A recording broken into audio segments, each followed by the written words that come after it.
দুটি ভেক্টর রাশির গুণন দুরকমভাবে হয়ে থাকে, স্কেলার গুণন বা ডট গুণন এবং ভেক্টর গুণন বা ক্রস গুণন। আমরা শুরুতে স্কেলার গুণন নিয়ে কথা বলবো। স্কেলার বা ডট প্রোডাক্ট। দুটি ভেক্টর রাশির গুণফল একটি স্কেলার রাশি হলে এই ধরনের গুণনকে স্কেলার গুণন বা ডট গুণন বলা হয়। যেমন উদাহরণস্বরূপ বলা যায় কাজ একটি স্কেলার রাশি, অথচ কাজ কিন্তু দুটি ভেক্টর রাশির গুণফলে পাওয়া যায়। কী ধরনের গুণফলে? ডট গুণফলে। বল এবং সরণ উভয়ই ভেক্টর রাশি। বল এবং সরণ এই দুটির স্কেলার গুণনের মাধ্যমে আমরা কাজ পেয়ে থাকি। আর স্কেলার গুণনের কারণ কি? যে বল যেদিকে প্রযুক্ত হয় সরণ কিন্তু সেদিকে হয়।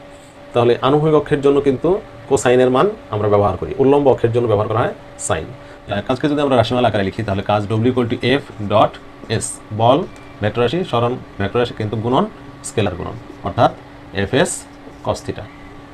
এখন আমরা যে কোনো দুটি ভেক্টর ধরে নিই P এবং Q, এরা পরস্পর থিটা কোণে মূলবিন্দু ওতে ক্রিয়াশীল।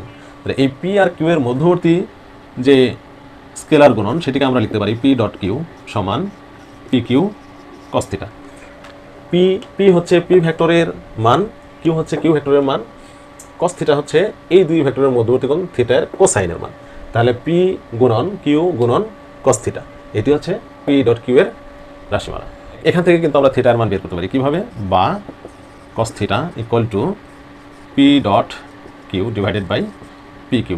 অতএব থিটা = হবে cos inverse P.Q divided by PQ। এটাকে আমরা লিখতে পারি সমীকরণ 2। রাশি, যে দুটি রাশির মধ্যে আমরা স্কেলার গুণন করব সেই দুটি রাশি স্থান বিনিময় করে কিনা। একইভাবে বিপরীত গুণ আমরা P.Q না লিখে যদি স্থান বিনিময় করে এখানে Q আর এখানে P দেই, তাহলে এই রাশিমালাটা দাঁড়াবে Q.P সমান সমান লেখা যায় QP cos θ। তো QP যেহেতু শুধু মান, এখানে কোনো দিক নেই, অর্থাৎ এটিকে আমরা পরিবর্তন করে এভাবে লিখতে পারি PQ cos θ, যা এই সমীকরণের অনুরূপ।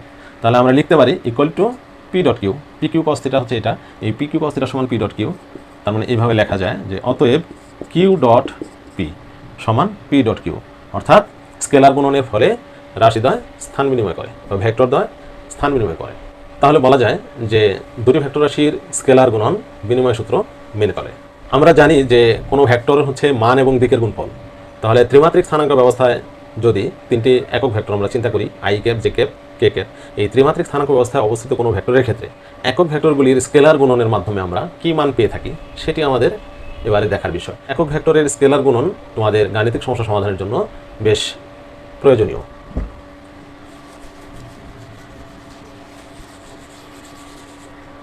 আমরা তিনটি অক্ষ ধরে নিই, এদিকে x সচরাচর ধরে নেওয়া হয়, এদিকে y এবং এদিকে z।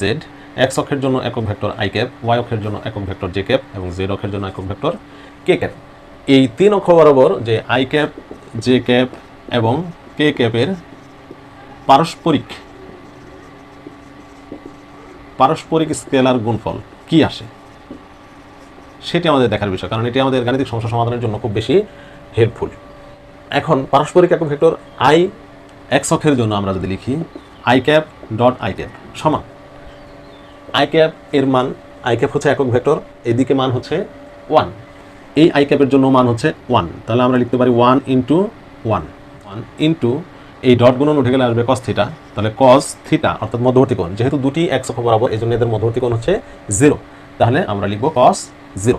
এখন 1 × 1 ইন্টু cos 0 এর মান হচ্ছে 1 ইকুয়াল টু লেখা যায় 1, অর্থাৎ i cap dot i cap সমান সমান 1। একইভাবে j cap dot j cap সমান 1 এবং k cap dot k cap সমান সমান 1, অর্থাৎ লেখা যায়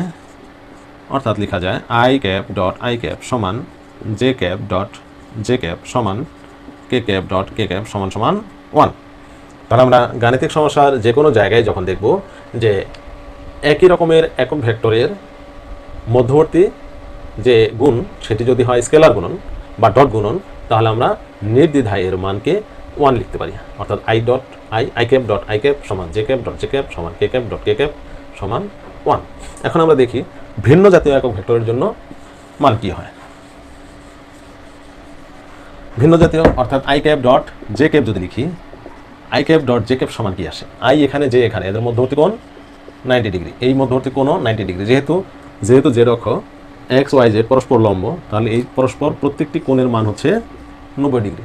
তাহলে আমরা I cap dot J cap সমান আই ক্যাপের মান হচ্ছে 1 ইন্টু জে ক্যাপের মানও 1 ইন্টু এদের মধ্যবর্তী কোণ হচ্ছে 90 ডিগ্রি, তাহলে কস 90 ডিগ্রি।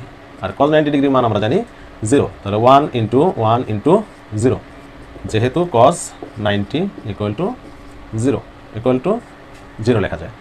একইভাবে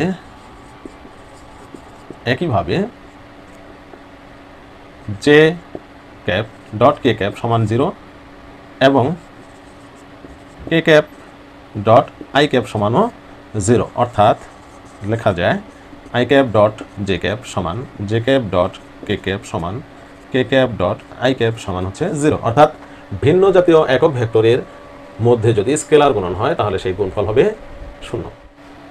দুটি ভেক্টর গুণ করে যদি আমরা একটি ভেক্টর রাশি পাই, তাহলে যে ধরনের গুণনের মাধ্যমে এই ভেক্টর রাশিটি পেলাম সেই ধরনের গুণন বলা হয় ভেক্টর গুণন বা ক্রস গুণন।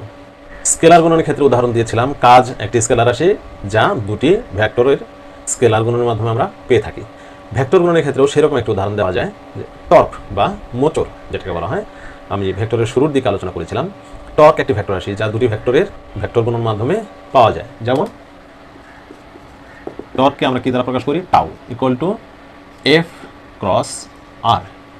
টাউ বা টর্ক সমান বল গুণন বলের প্রয়োগ বিন্দু থেকে ঘূর্ণন অক্ষ পর্যন্ত লম্ব দূরত্ব। বল এবং বলের প্রয়োগ বিন্দু থেকে ঘূর্ণন অক্ষ পর্যন্ত যে লম্ব দূরত্ব, এর ভেক্টর গুণন বা ক্রস গুণনের ফলে আমরা টর্ক পেয়ে থাকি। অর্থাৎ টর্ক একটি ভেক্টর রাশি যা আমরা ভেক্টর গুণনের মাধ্যমে পেয়ে থাকি। এখন ভেক্টর গুণনের ক্ষেত্রে যে রাশিমালা আমরা পাই সেখানে শুধুমাত্র মান থাকে না, সেখানে দিকও থাকে। অর্থাৎ যদি আমরা এরকম ধরি যে দুটি ভেক্টর পি এবং কিউ, এদের মধ্যবর্তী কোণ ধরে নেই আলফা, পি এবং কিউ এর মধ্যবর্তী কোণ আলফা, যারা ভেক্টর দ্বয় মূলবিন্দু ওতে ক্রিয়াশীল। এখন এই পি আর কিউ এর মধ্যে যদি আমরা ভেক্টর গুণন করি, তাহলে পি ক্রস কিউ সমান স্কেলার গুণন অনুসারে যদি লিখি শুধু মানগুলির গুণফল পি কিউ, কিন্তু যেহেতু এখানে ক্রস গুণন, আর ক্রস গুণন আমরা সাইন থিটার গুণের মাধ্যমে পেয়ে থাকি, এই জন্য হবে পি কিউ সাইন আলফা। তাহলে এখানে শুধু মানের গুণফল পেলাম, বাট এখানে একটি দিকও আসবে। সেই দিকটা আমরা কীভাবে নির্ণয় করবো? এই দিকটা আমরা পাবো ডানহাতি কর্ক স্ক্রু নিয়ম থেকে। ডানহাতি কর্ক স্ক্রু নিয়ম কি? কোনো একটা স্ক্রুকে আমরা কোনো জায়গায় যদি স্থাপন করে ডান দিকে ঘোরাই তাহলে এটি সাধারণত নিচের দিকে প্রবেশ করে, আর যদি বাম দিকে ঘোরাই সাধারণত এটি উপরের দিকে উঠে আসে।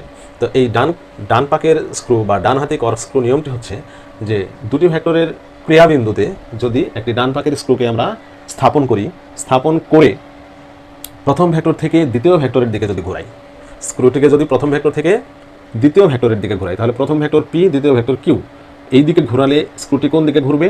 বাম দিকে ঘুরবে।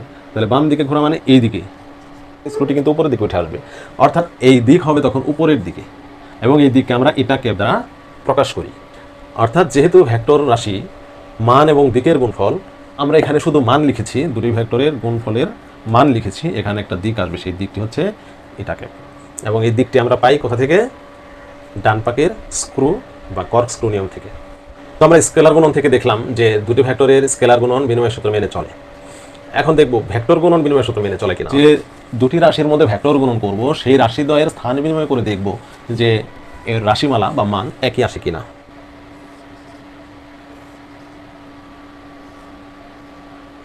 পি কিউ প্রথম ভেক্টর থেকে দ্বিতীয় ভেক্টরের দিকে, এদের মধ্যবর্তী কোণ থিটা, মূলবিন্দু ওতে ক্রিয়াশীল, তাহলে ভেক্টর গুণন হবে পি ক্রস কিউ, উপরের দিক ইটা ক্যাপ। দ্বিতীয় আরেকটি চিত্র অঙ্কন করি। পি কিউ ডান পাকের স্ক্রুটিকে যদি দ্বিতীয় ভেক্টর থেকে প্রথম ভেক্টর দিকে ঘোরানো হয়, তাহলে এটার দিক হবে নিচের দিকে, অর্থাৎ এখানে হবে পি ক্রস কিউ, যেটা মাইনাস ইটা ক্যাপ। এটি ধরি চিত্র ক এবং একটি চিত্র খ। এখন প্রথম চিত্রের ক্ষেত্রে আমরা লিখতে পারি P cross Q equal to eta cap P Q sine theta. আর দ্বিতীয় চিত্রের জন্য যদি লিখি যে কিউ ক্রস পি, এইভাবে সংশোধন হবে কিউ ক্রস পি, তাহলে দ্বিতীয় ভেক্টর থেকে প্রথম ভেক্টরের দিকে যদি স্ক্রুটিকে ঘোরানো হয়, তাহলে স্ক্রুটি ডান দিকে ঘুরবে, ডান দিকে ঘুরলে একটি ভিতরে প্রবেশ করবে, অর্থাৎ নিচে প্রবেশ করবে, এবং নিচের দিক হবে এই দিক। তাহলে আমরা লিখতে পারি Q cross P equal to eta cap Q P sine theta. যেহেতু এটি ভিতরের দিকে এই জন্য এখানে হবে minus eta cap Q P sine theta equal to লেখা যায় মাইনাস ইটা ক্যাপ, যেহেতু এই অংশটুকু শুধু মান, আমরা এই কিউ পি এর স্থান বিনিময় করতে পারি। স্কেলার গুণনের নিয়মের ক্ষেত্রে যখন দেখিয়েছিলাম যে শুধু মান দুটি যখন লিখবো আমরা এটিকে স্থান বিনিময় করে লিখতে পারি পি কিউ সাইন থিটা। তাহলে এখানে পি কিউ সাইন থিটা, এখানে P Q sine theta, eta cap, অর্থাৎ এটা সমান লেখা যায় মাইনাস পি ক্রস কিউ। এই পি ক্রস কিউ সমান eta cap P Q sine theta, এই অংশটুকু আর এই অংশটুকু সেম, মাইনাস চিহ্ন বাদে, অর্থাৎ এটিকে আমরা লিখতে পারি যে মাইনাস পি ক্রস কিউ। কি সমান পেলাম? কিউ ক্রস পি সমান, অর্থাৎ কিউ ক্রস পি সমান মাইনাস পি ক্রস কিউ। তার মানে লেখা যায় P cross Q equal not Q cross P. মান একই হলেও এদের দিক কিন্তু বিপরীতমুখী, অর্থাৎ দুটি ভেক্টর রাশির ভেক্টর গুণন বিনিময় সূত্র মেনে চলে না। তাহলে এবারে আমরা আসি একক ভেক্টরগুলোর মধ্যে ভেক্টর গুণন কি আকার দাঁড়ায়। এক্ষেত্রে আমরা আবারও একক ভেক্টর এরকম অঙ্কন করে দেখাই। এক্স অক্ষের জন্য আই ক্যাপ, ওয়াই অক্ষের জন্য জে ক্যাপ এবং জেড অক্ষের জন্য একক ভেক্টর হচ্ছে অর্থাৎ এই প্রত্যেকটার সাথে 90 ডিগ্রি কোণে ক্রিয়াশীল। একই অক্ষ বরাবর দুটি একক ভেক্টরের মধ্যে ভেক্টর গুণন যদি লিখি তাহলে I cap cross I cap সমান লেখা যায়, আমরা জানি কি হবে, যে এর মানগুলির গুণফল গুণন দিক এর গুণফল। তাহলে প্রথমে 1 ইন্টু এর সাইন মান আসবে, যেহেতু একই দিকে ক্রিয়াশীল এই জন্য সাইন 0, এর সাথে দিক গুণ হবে ইটা ক্যাপ সমান সাইন 0 ডিগ্রির মান হচ্ছে 0। তাহলে আমরা এখানে লিখতে পারি যে 1 ইন্টু 0 ইন্টু ইটা ক্যাপ। তাহলে 0 যদি গুণ আকারে থাকে তাহলে পুরো I cap cross I cap সমান 0। একইভাবে দেখানো যায় J cap cross J cap সমান 0 এবং K cap cross K cap সমান 0, অর্থাৎ I cap cross I cap সমান J cap cross J cap সমান K cap cross K cap সমান 0। তার মানে একই ধরনের একক ভেক্টরের মধ্যে যদি একই অক্ষ বরাবর ক্রিয়াশীল একক ভেক্টরের মধ্যে যদি ক্রস গুণন হয় তাহলে তার মান হয় 0। এবারে আমরা দেখব ভিন্ন ধরনের একক ভেক্টরের গুণফল কি আসে। এক্স অক্ষের একক ভেক্টর আই ক্যাপ গুণন ওয়াই অক্ষের একক ভেক্টর জে ক্যাপ, এর মান কি আসে?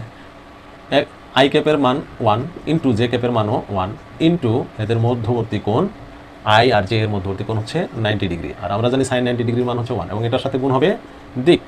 তাহলে 1 ইন্টু সাইন 90 ডিগ্রির মান 1 ইন্টু ইটা ক্যাপ সমান শুধু ইটা ক্যাপ। এখন এই ইটা ক্যাপ কোন দিকে? ইটা ক্যাপ যেহেতু এখানে আই এর সাথে জে, অর্থাৎ প্রথম ভেক্টর থেকে দ্বিতীয় ভেক্টরের গুণফল, আর আমরা কর্কস্ক্রু নিয়ম থেকে যদি এটার দিক দেখি, প্রথম ভেক্টর থেকে দ্বিতীয় ভেক্টরের দিকে ঘোরালে এটি বাম দিকে ঘুরে, অর্থাৎ স্ক্রুটি বাম দিকে ঘুরলে উপরের দিকে আসে। উপরের দিকের জন্য দিক হচ্ছে জেড অক্ষের দিক, আর জেড অক্ষের জন্য একক ভেক্টর হচ্ছে কে ক্যাপ। তাহলে এটা ক্যাপ সমান সমান লেখা যায় কে ক্যাপ। অতএব I cap cross J cap সমান কে ক্যাপ। তাহলে J cap cross I cap বিপরীত যদি হয় তাহলে জে এবং আই উল্টো দিকে আসবে। উল্টো দিকে আসলে দ্বিতীয় ভেক্টর থেকে প্রথম ভেক্টরের দিকে যদি ঘুরে তাহলে এর দিক হয় নিচের দিক হওয়া মানে মাইনাস ইটা ক্যাপ। তাহলে সেক্ষেত্রে মাইনাস ইটা ক্যাপ হচ্ছে জেড অক্ষের বিপরীত দিক, অর্থাৎ কে এর বিপরীত দিক, তার মানে মাইনাস কে ক্যাপ। তাহলে আমরা লিখতে পারি অর্থাৎ I cap cross J cap সমান কে ক্যাপ এবং J cap cross I cap সমান মাইনাস কে ক্যাপ। একইভাবে লেখা যায় J cap cross K cap সমান জে ক্রস কে সমান হবে, এটিকে যদি আমি ঘোরাই তাহলে এটি এক্স অক্ষের দিকে যাবে, অর্থাৎ আই ক্যাপ হবে, এবং কে ক্রস জে সমান মাইনাস আই ক্যাপ হবে। আবার কে ক্রস আই যদি হয় তাহলে দিক হচ্ছে জে ক্যাপ এবং আই ক্রস কে সমান হবে মাইনাস জে ক্যাপ। অর্থাৎ ধারণা চিত্র দিয়ে আমরা একে দেখাতে পারি মনে রাখার সুবিধার্থে। এই সার্কেলটা মনে রাখো, এইদিকে আই ক্যাপ, এইদিকে জে ক্যাপ এবং এইদিকে K cap, I J K. তাহলে I cap cross J cap সমান K cap, K cap cross I cap সমান J cap cross K cap সমান আই ক্যাপ। যদি বিপরীত দিকে আসে তাহলে I cap cross K cap সমান minus J cap cross I cap সমান minus K cap, K cap plus J cap সমান হবে মাইনাস আই ক্যাপ। এই হচ্ছে ধারণা চিত্র।